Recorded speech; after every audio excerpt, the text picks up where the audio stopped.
देखो बच्चों, इधर देखिए। तो हम लोग बात कर रहे थे गाउट की। गाउट मैंने आपको बताया था कि हम लोग, बेटा एक मिनट देख लो, कभी कभी हम लोग के जो है ये एक तरीके का एक्चुअली मेटाबॉलिक डिसऑर्डर है।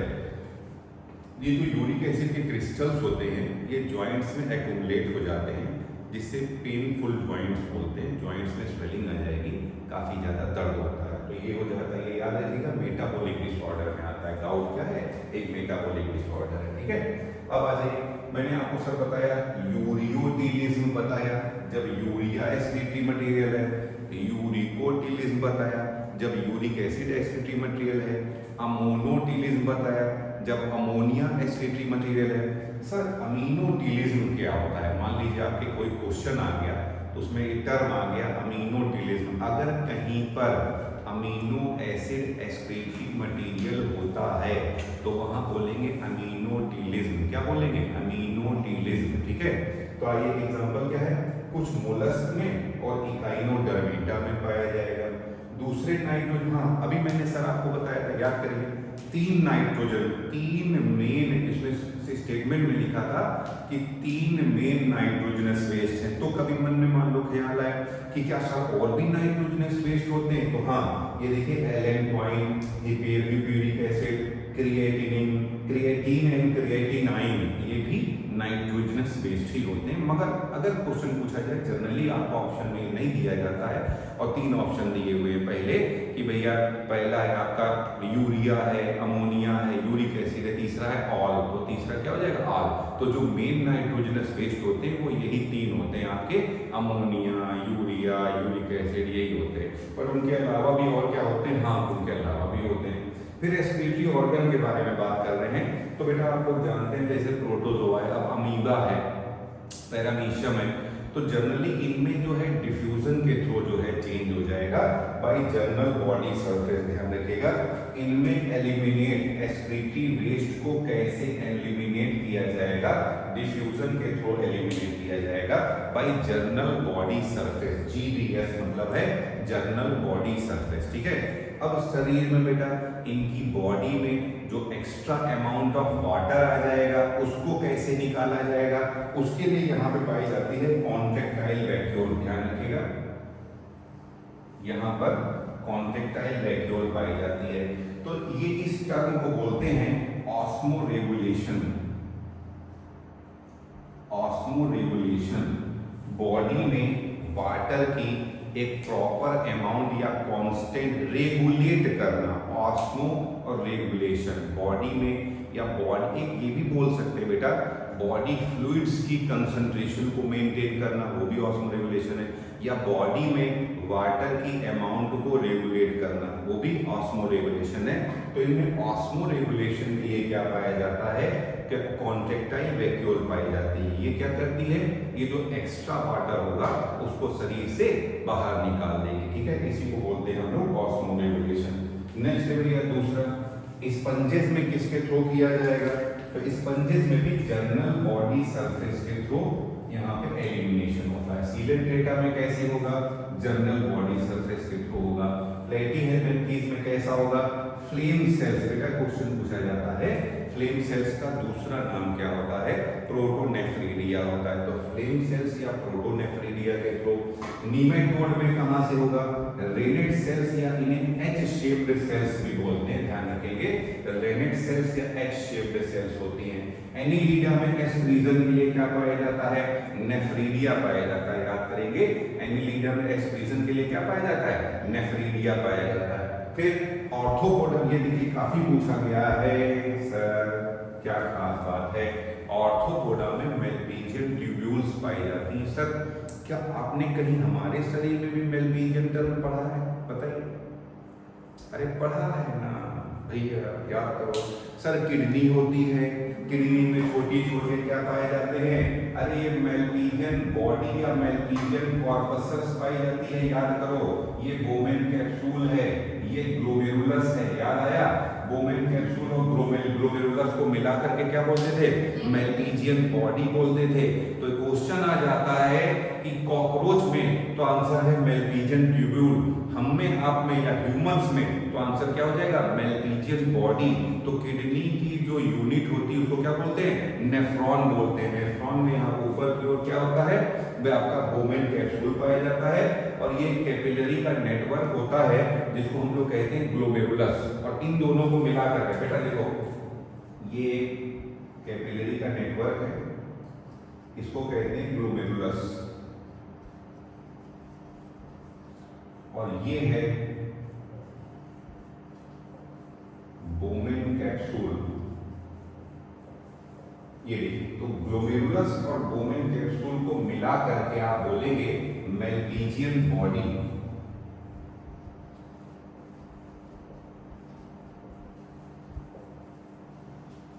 या इसी को कह सकते हैं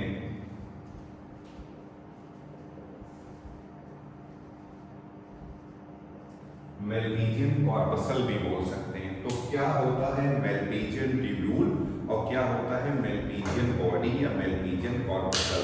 तो हम लोगों की किडनी में पाया जाता है, नेफ्रॉन में पाया जाता है, ध्यान रखिएगा।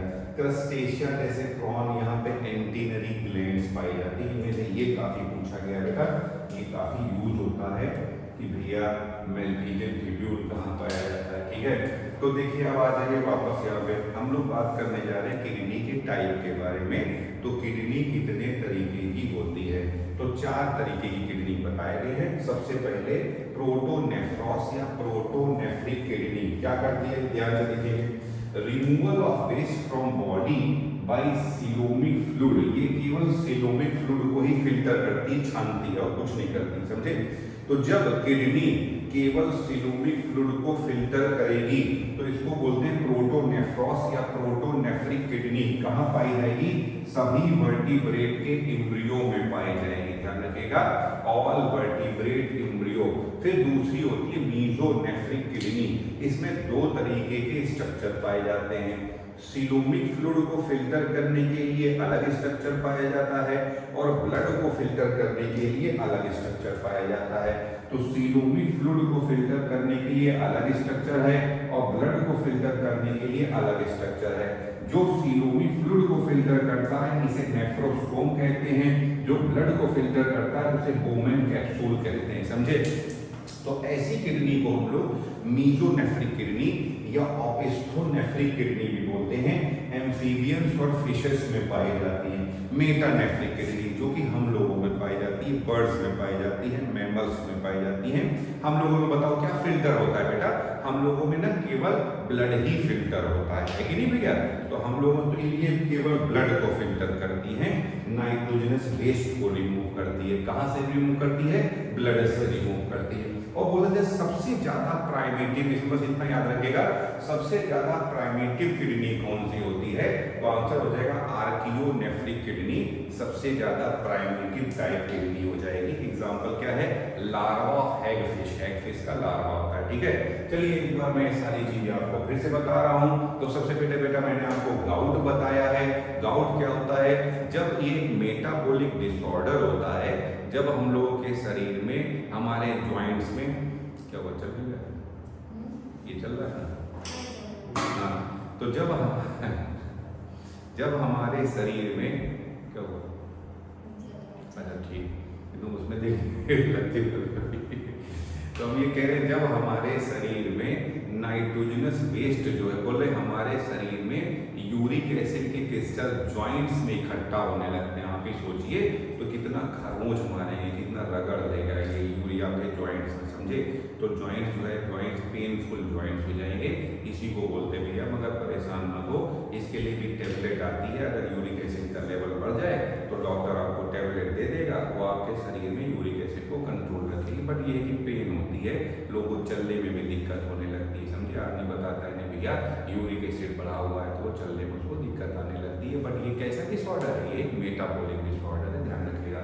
काफी पूछा गया है गाउट क्या होता है, तो जब हमारे जॉइंट्स में यूरिक एसिड के क्रिस्टल डिपॉजिट होते हैं, नुकसान करते हैं। ठीक है, फिर बेटा बताया एक तो अमोनोटिलिज्म बताया था और ये अमीनोटिलिज्म है। अमीनोटिलिज्म क्या होता है बोलो बच्चों, जब एसिडिटी बेस्ड क्या होता है बोलो बेटा, अमोनिया, अमीनो एसिड होता है। अमोनोटिलिज्म में अमोनिया, अमीनोटिलिज्म में अमीनो एसिड। ठीक है, फिर अभी बताया था मेन, बेटा बताइए 3 मेन नाइट्रोजनस वेस्ट कौन कौन से होते हैं बोलो बेटा, अमोनिया, यूरिया यूरिक एसिड होती है, ठीक है। और बेटा यहाँ पे जबकि उसके अलावा भी सर क्या कोई होता है, हाँ उसके अलावा भी होता है electronic, uric acid, creatine, creatinine, ठीक। अब एस्क्रीटरी ऑर्गन तो प्रोटोज होगा, बताइए प्रोटोज होगा, एक ही सेल के तो बने होते हैं, तो इनमें क्या ही बना लेंगे आप, तो जनरल बॉडी सरफेस के थ्रू होगा।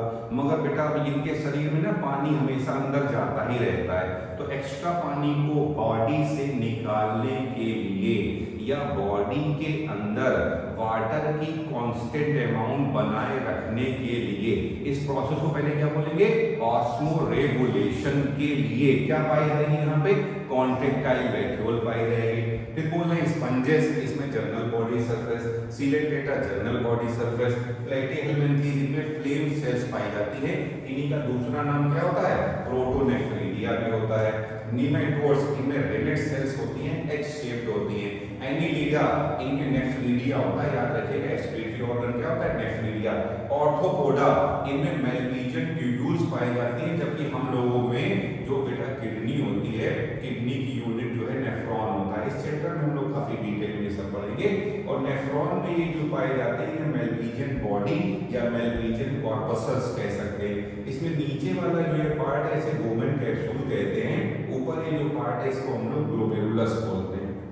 फिर आ जाइए कितने टाइप की किडनी होती हैं, तो टोटल 4 टाइप की किडनी होती है। सबसे पहला क्या होता है, प्रोटोनेफ्रॉस या प्रोटोनेफ्रिक किडनी। बोलो बेटा ये किसको छानती है, केवल सीलोमिक फ्लूइड को ही छानेगी। फिर दूसरी सर कौन सी होती है, मीजोनेफ्रॉस या मीजोनेफ्रिक किडनी।